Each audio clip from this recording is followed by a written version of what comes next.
Hello বন্ধুরা, আজকে আমরা বিভিন্ন রকম পশুর নাম শিখব। তো চলো শুরু করি।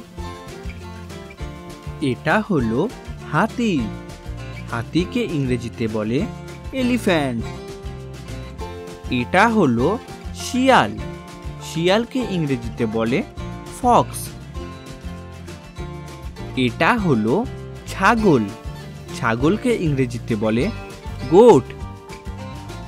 এটা হলো বাদর। বাদরকে ইংরেজিতে বলে মাংকি। এটা হলো শূকর। শূকরকে ইংরেজিতে বলে পিগ। এটা হলো খরগোশ। খরগোশকে ইংরেজিতে বলে র্যাবিট। এটা হলো ভেড়া।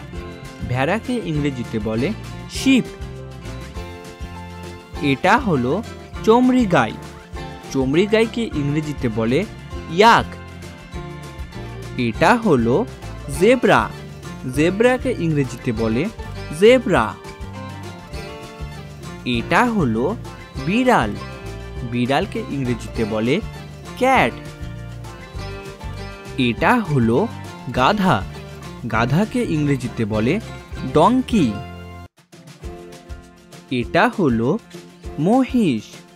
মহিষকে ইংরেজিতে বলে বাফেলো। এটা হলো উট। উটকে ইংরেজিতে বলে ক্যামেল। এটা হলো গরু। গরুকে ইংরেজিতে বলে কাউ। এটা হলো ঘোড়া। ঘোড়াকে ইংরেজিতে বলে হর্স।